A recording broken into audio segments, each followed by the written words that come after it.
Hi అండి. Welcome to my channel. ఈరోజు మన వీడియోలో చాలా హెల్తీగా ఉండే ఒక సెట్ దోస రెసిపీని చూద్దాము. ఈ దోస టేస్ట్ అయితే చాలా బాగుంటుందండి. దోసే కాకుండా దోసలోకి మంచి టేస్టీగా ఉండే ఒక చట్నీ రెసిపీని కూడా చూపిస్తానండి. ఈ దోసనైతే నేను చూపించిన ఈ చట్నీతో టేస్ట్ చేశారంటే టేస్ట్ చాలా బాగుంటుందండి.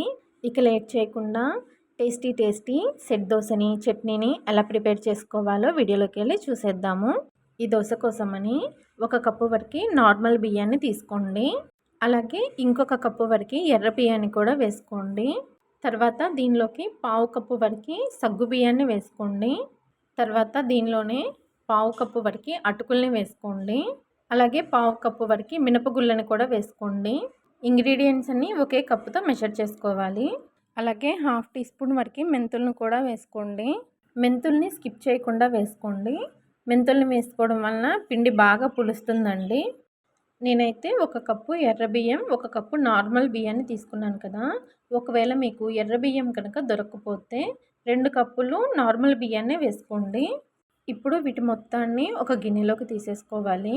తర్వాత వాటర్తో 2-3 సార్లు శుభ్రంగా కడిగేసేయండి. ఇలా 2-3 సార్లు శుభ్రంగా కడిగిన తర్వాత ఈ నీళ్ళన్నీ వంచేసేసి మళ్ళీ ఫ్రెష్ వాటర్ని పోసుకొని వీటి మొత్తాన్ని 6 నుండి 7 గంటలు నానబెట్టాలి. ఇవి 6 నుండి 7 గంటలు నానిన తర్వాత చూపిస్తున్నాను చూసారా, చక్కగా నానిపోయాయి. ఇప్పుడు వీటిని మిక్సీ జార్లోకి తీసుకొని తగినన్ని నీళ్లు పోసుకొని పిండిని బాగా మెత్తగా గ్రైండ్ చేసుకోండి. చూసారు కదా, ఇలా బాగా మెత్తగా గ్రైండ్ చేసుకోవాలి. సెట్ దోసకి పిండి బాగా మెత్తగా ఉంటేనే దోశ టేస్ట్ బాగుంటుందండి.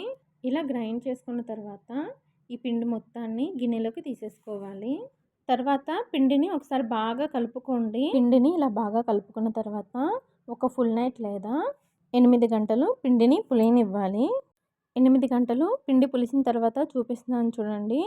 పిండి చూసారా చక్కగా పులిసింది. ఇప్పుడు ఈ పిండిని ఒకసారి బాగా కలుపుకోండి. పిండిని ఒకసారి బాగా కలుపుకున్న తర్వాత దీనిలో రుచికి తగినంత ఉప్పుని వేసుకోండి. పిండి కనుక మరీ గట్టిగా అనిపిస్తే దీనిలో కొద్దిగా నీళ్లు పోసుకొని వీడియోలో చూపిస్తున్నాను కదా, ఈ విధంగా కలుపుకోవాలి. పిండి కన్సిస్టెన్సీ మరీ గట్టిగా ఉండకూడదు, మరీ పలచగా ఉండకూడదు, గరిట జారుడుగా ఉండాలి.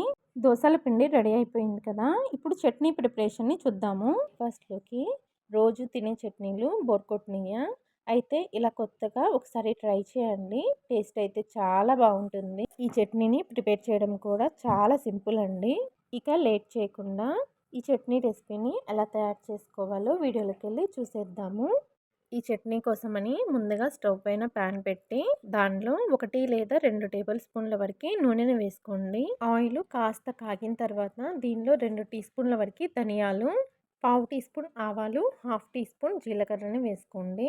నేను ఆవాలు జీలకర్రని కలిపి వేసుకున్నాను. తర్వాత దీనిలోనే పావు టీ స్పూన్ వరకు మెంతుల్ని వేసుకోండి. మెంతుల్ని మరీ ఎక్కువగా వేసుకోకండి, పావు టీ స్పూన్ సరిపోతుంది. మెంతుల్ని వేసుకోవడం వలన చట్నీ టేస్ట్ అనేది బాగుంటుంది.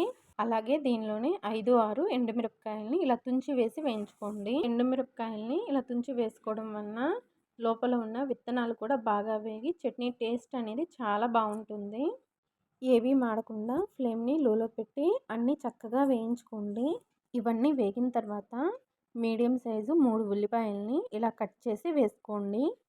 అలాగే 1 ఇంచు అల్లాన్ని ఇలా చిన్న ముక్కలుగా కట్ చేసి వేసి వేయించుకోండి. అల్లం అనేది మీ ఆప్షనల్ అండి, వేసుకోకపోయినా కానీ చట్నీ బాగుంటుంది. ఉల్లిపాయలు మరీ ఎక్కువగా కూడా వేగాల్సిన అవసరం లేదు, కొంచెం సాఫ్ట్గా అయ్యే వరకు వేయించుకుంటే సరిపోతుంది. ఉల్లిపాయలు సాఫ్ట్గా అయిన తర్వాత 3 మీడియం సైజు టమాటాలని ఇలా కట్ చేసి వేసుకోండి. అలాగే రుచికి సరిపడినంత సాల్ట్ని కూడా వేసేసుకొని ఒకసారి బాగా కలిపేసుకోండి. ఇలా బాగా కలిపేసుకున్న తర్వాత ఫ్లేమ్ని లోలో పెట్టి ప్యాన్ పైన మూత పెట్టి టమాటాలని బాగా మగ్గనివ్వండి.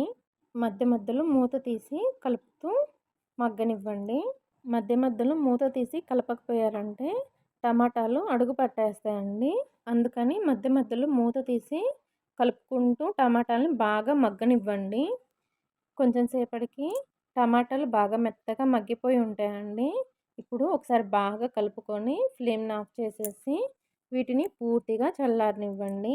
ఈ మిశ్రమం చల్లారిన తర్వాత దీని మొత్తాన్ని మిక్సీ జార్లోకి తీసుకోండి. అవసరం అనిపిస్తే కొద్దిగా ఉప్పుని వేసుకొని చట్నీని బాగా మెత్తగా గ్రైండ్ చేసుకోవాలి. ఇలా గ్రైండ్ చేసుకున్న ఈ చట్నీ మొత్తాన్ని ఒక బౌల్లోకి తీసుకొని పక్కన పెట్టండి. ఇప్పుడు ఈ చట్నీకి తాలింపు పెట్టుకోవాలి. తాలింపు కోసమని స్టవ్ పైన తాలింపు గిన్నె పెట్టి దానిలో 1 టేబుల్ స్పూన్ ఆయిల్ వేసి 1 టీ స్పూన్ పోపు దినుసులు వేసి అలాగే 2, 3 వెల్లుల్లి దంచి వేసుకొని కట్ చేసిన ఒక ఎండుమిరపకాయ, కొద్దిగా కరివేపాకు, కొంచెం ఇంగువను వేసుకొని తాలింపుని ఫ్రై చేసుకోండి. ఇంగువ ఆప్షనల్ అండి. మీకు ఇష్టం ఉంటే వేసుకోండి, లేకపోతే స్కిప్ చేసేయండి. ఈ తాలింపు వేగిన తర్వాత బాగా కలుపుకొని ఇడ్లీ, దోశలోకి సర్వ్ చేసుకోండి. చాలా బాగుంటుంది. దోశలోకి చట్నీ కూడా రెడీ అయిపోయింది. ఇప్పుడు దోశపిండి కూడా రెడీగానే ఉంది కదా. ఇక దోశల్ని వేసేసుకుందాము. దోశ వేసుకోవడం కోసమని పెనాన్ని బాగా వేడి చేయాలి. పెనం బాగా వేడైన తర్వాత కొద్దిగా నీళ్లు చిలకరించి టిష్యూతో కానీ కాటన్ క్లాత్తో కానీ పెనాన్ని క్లీన్ చేయాలి. తర్వాత ఫ్లేమ్ని మీడియంలో ఉంచి కావలసినంత దోశ పిండిని పెనం పైన వేసి మరీ పలచగా కాకుండా సెట్ దోశలాగా కొంచెం మందంగా స్ప్రెడ్ చేయాలి. పిండిలో అయితే కొంచెం కూడా సోడా ఉప్పు వేయాల్సిన అవసరం లేదండి. ఇలా వేయకపోయినా కానీ దోశ పైన చూసారా హోల్స్ చక్కగా వచ్చాయి. ఇలా హోల్స్ వచ్చినప్పుడు దోశ పైన కొద్దిగా నూనె కానీ నెయ్యి కానీ వేసుకొని దోశని చక్కగా కాల్చుకోండి. దోశ ఒకవైపు కాలిన తర్వాత రెండో వైపుకి తిప్పుకోండి. దోశని రెండో వైపు కూడా 1 నిమిషం వరకు కాల్చుకొని ప్లేట్లోకి తీసేసుకోండి. ఇదే విధంగా మీకు ఎన్ని దోశలు కావాలంటే అన్ని దోశల్ని వేసుకోవచ్చు. ఒకవేళ మీకు దోశల పిండి కనుక మిగిలినట్లయితే వెంటనే ఈ పిండిని ఫ్రిడ్జ్లో పెట్టేసుకోండి. బయట ఉండిందంటే ఎక్కువగా పులుస్తుంది. పిండి మరి ఎక్కువగా పులిసిందంటే దోశ టేస్ట్ బాగుండదండి. అందుకని పిండిని వెంటనే ఫ్రిడ్జ్లో పెట్టేసుకోండి. ఇలా చక్కగా దోశలు వేసుకొని వీడియోలో చూపించాను కదా ఆనియన్ టమాటో చట్నీ, ఈ చట్నీతో కనుక దోశని సర్వ్ చేసుకుంటే టేస్ట్ చాలా బాగుంటుందండి. ఈ చట్నీ అండ్ దోశ రెసిపీని మీరు కూడా తప్పకుండా ట్రై చేయండి. వీడియో కనుక నచ్చినట్లయితే లైక్ చేసి షేర్ చేసి సబ్స్క్రైబ్ చేసుకోండి. Thanks for watching.